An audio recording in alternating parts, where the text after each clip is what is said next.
una gran alegría. Hoy les ha nacido un Salvador, el Mesías, el Señor.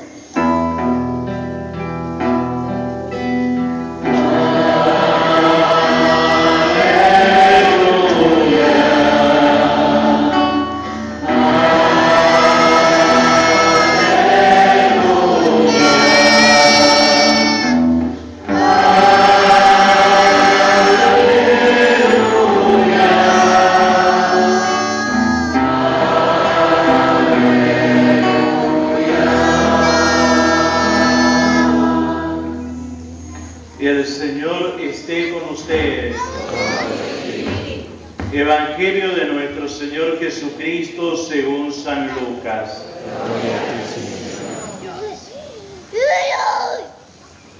Apareció un decreto del emperador Augusto ordenando que se realizara un censo en todo el mundo. Este primer censo tuvo lugar cuando Quirino gobernaba la Siria y cada uno iba a inscribirse a su ciudad de origen. José, que pertenecía a la familia de David, salió de Nazaret, ciudad de Galilea, y se dirigió a Belén de Judea, la ciudad de David, para inscribirse con María su esposa, que estaba embarazada. Mientras se encontraban en Belén, le llegó el tiempo de ser madre, y María dio a luz a su hijo primogénito. Lo envolvió en pañales y lo acostó en un pesebre, porque donde se alojaban no había lugar para ellos. En esa región acampaban unos pastores que vigilaban por turno su rebaño durante la noche. De pronto se les apareció el ángel del Señor, y la gloria del Señor lo envolvió con su luz. Ellos sintieron un gran temor, pero el ángel les dijo: no teman, que les traigo una buena noticia, una gran alegría para todo el pueblo.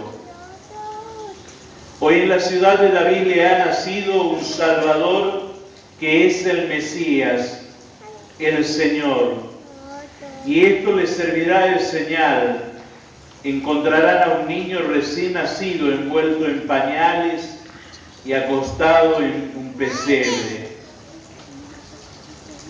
Y junto con el ángel apareció de pronto una multitud del ejército celestial que alababa a Dios diciendo: gloria a Dios en las alturas, y en la tierra paz a los hombres amados por Él.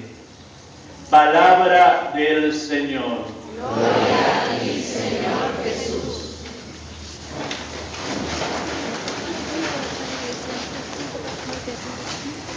Sé que hay muchas personas por ahí grandes que están paradas y hay niños que están ocupando bancos. Entonces yo le voy a pedir a los niños, así como hacemos el domingo del Ramo cuando nos adentramos en la Pascua, que vengan todos y se sienten aquí en el suelo al costado del altar. Y de esa manera las personas grandes, porque después los niños van a hacer un signo. El que no viene no va a hacer el signo.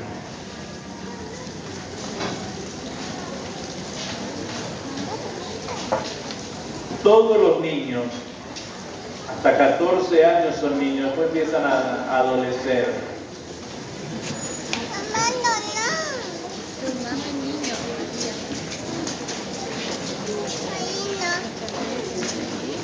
¡Qué bueno! Hagamos un poco de lío y volvimos.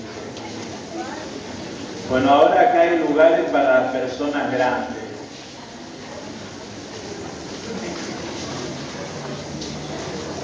Qué multitud de ángeles que hay hoy.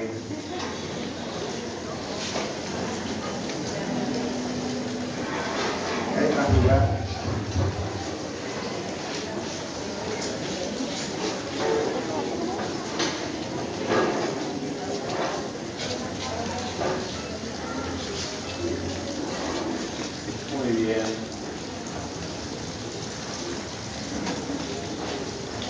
y los más jóvenes pueden estar de pie y les dan espacio a los más grandes.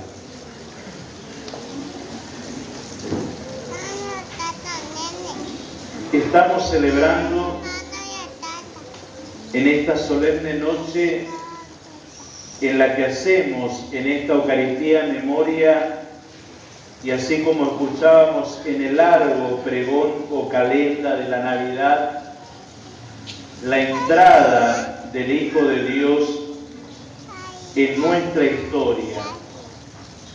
Y todo este tiempo venía insistiendo de que Dios no salva en la estratosfera ni salva de un modo aislado al hombre. Dios entra en la historia del hombre, entra en la humanidad, entra en toda la creación, porque tanto la creación como el hombre y el tiempo es obra de su mano. La creación, el hombre y el tiempo, descarrilado por la soberbia, la arrogancia, porque esa tiniebla de la cual nos hablaba el profeta Isaías en la primera lectura, muchas veces ha cubierto de un modo tan denso la historia del hombre que el hombre se desconocía a sí mismo. Y ese desconocimiento ya comienza, como citaba hoy en la misa de Nochebuena el Papa Francisco, cuando el mismo Caín, por envidia, va a dar muerte a su propio hermano. Y a partir de ese momento, a lo largo de la historia se ha visto teñida muchas veces enfrentamiento entre hermanos, enfrentamiento entre los seres humanos, donde los poderosos hacen sentir su autoridad y su poder sobre los más débiles, los más frágiles, en función de su interés, de todo tipo de interés, desde la vanagloria, el poder, lo económico. Y no solamente eso, sino que también la historia se ha habido marcada por persecuciones, guerras. Es decir, si bien el Dios de la vida nos creó para la plenitud de la vida, el hombre y cada uno de nosotros muchas veces preferimos ocultarnos en las densas tinieblas de la impunidad, del pecado, de la deshonestidad, de la falta de coherencia y sobre todo de vivir en la fidelidad el Evangelio. Así como este pueblo no encontraba el camino porque las tinieblas le impedían ver, dice el profeta, ha brillado una gran luz y se le ha abierto la esperanza, se le ha ensanchado el camino de la salvación, el futuro de la esperanza y sobre todo de la reconciliación con Dios.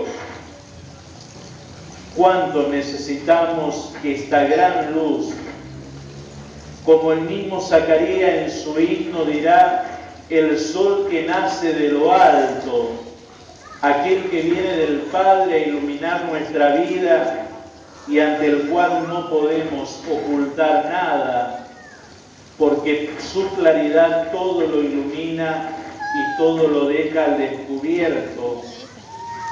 Le abramos el corazón para que Él penetre con su claridad en cada uno de nosotros. Y desde su claridad nos ayuda a desterrar todo aquello que nos divide, nos fragmenta, nos enfrenta, primero con nosotros mismos, después con nuestra familia. Y fruto de esa violencia hacia uno mismo y hacia la familia, se traduce esa violencia y ese enfrentamiento cotidiano en lo social. Cuánta paz necesitamos, cuánto necesitamos que aquello que los ángeles le anunciaron, a estos pastores que cuidaban el rebaño hacer resonar una y otra vez en nuestra vida que somos hombres y mujeres amados por el Señor y por eso somos merecedores de su paz, y no solamente merecedores de su paz, sino también de la ternura y la misericordia de aquel que es el Todopoderoso, que es el dueño de la historia, que es el dueño de la creación y de nuestra propia vida. Nos presenta frágil, débil, se nos presenta en el niño, pero no es porque se aparezca la figura de un niño.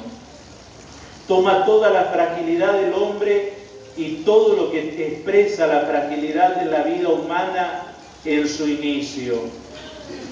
Cuánta protección, cuánto cuidado, cuánto amor y cuánta ternura debe envolver la familia a esa vida que viene al mundo. En esa fragilidad es la que se nos presenta la fortaleza de Dios.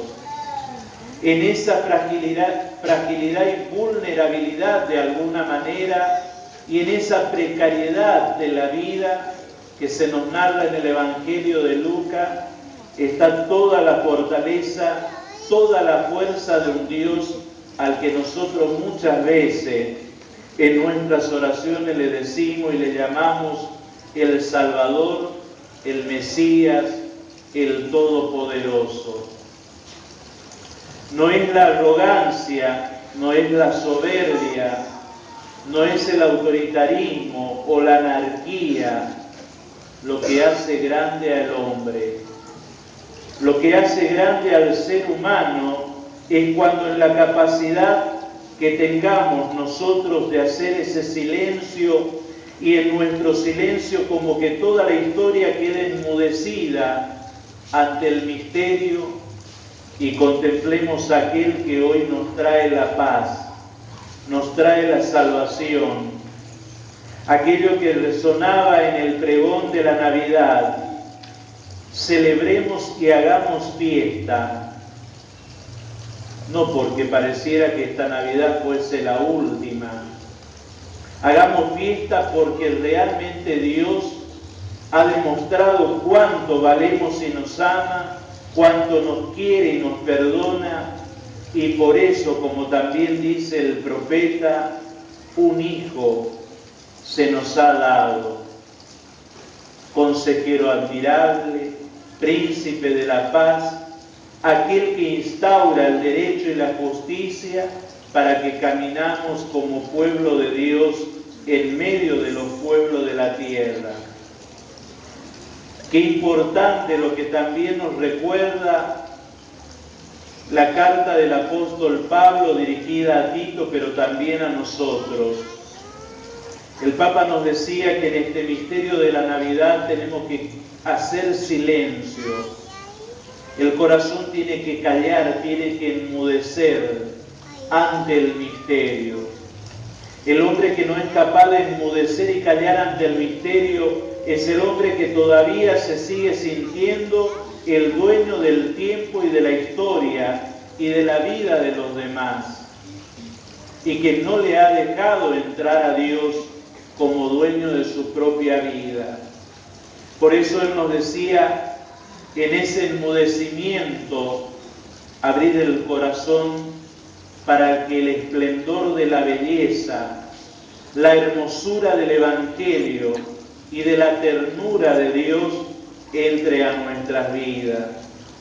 Para que así, como dice Pablo a Tito, también nos dice a nosotros.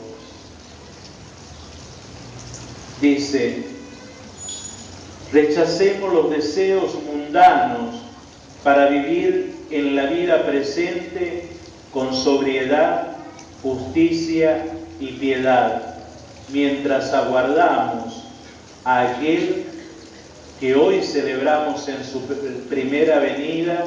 En nuestro tiempo lo esperamos en el esplendor de su gloria cuando venga a consumar toda la historia. Y sobre todo, como pueblo elegido, nos purifique de todas nuestras iniquidades, como dice, para que así salgamos llenos de celo en la práctica del bien. También el Evangelio nos recuerda esta escena de que no había lugar para ellos en la ciudad donde fueron a empadronarse.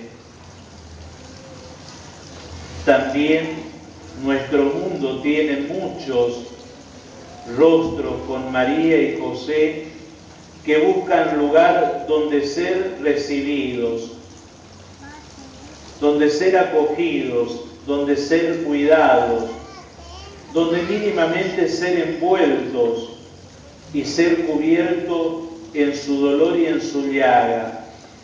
Recordemos, cuando el pobre ocupa el lugar como ocupa el corazón de Dios, el lugar de una comunidad cristiana y de cada cristiano, como dice el profeta Isaías, tu culto es agradable al Señor y la gloria del Señor despunta como aurora sobre tu frente, Él sanará y curará tus heridas.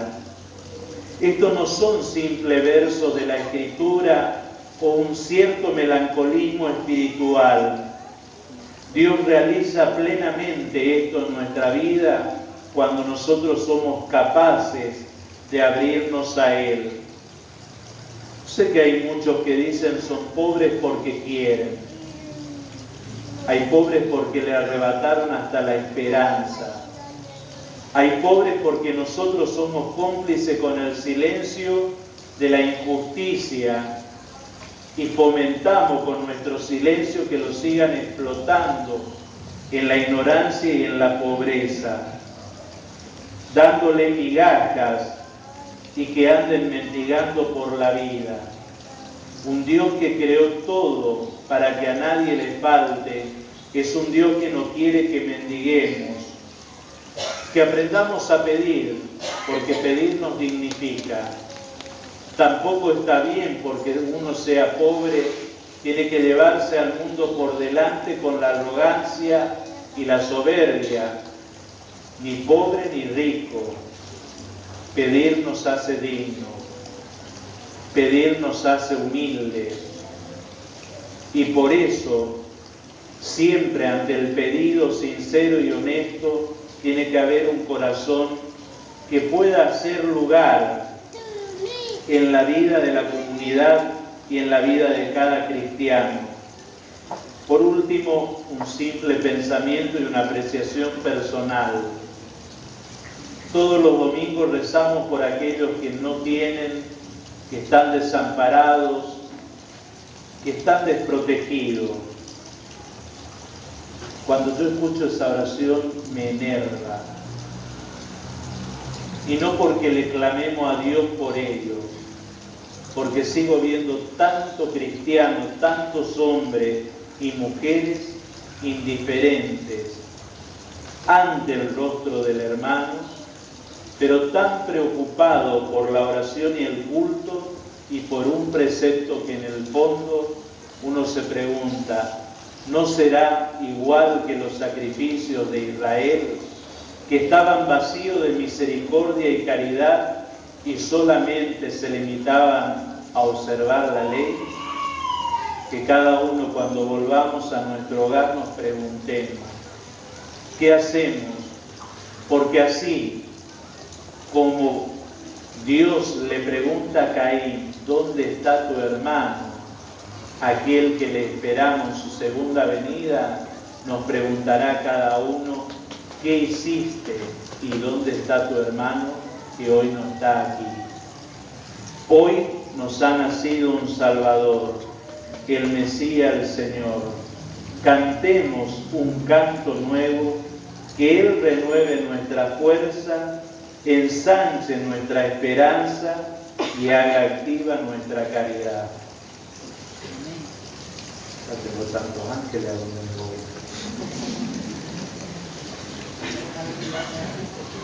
Así como César Augusto y Herodes se sintió usurpado por la venida de Cristo en el tiempo porque le ponía en jaque su trono. Acá me usurparon todo, pero bueno, bendito sea Dios.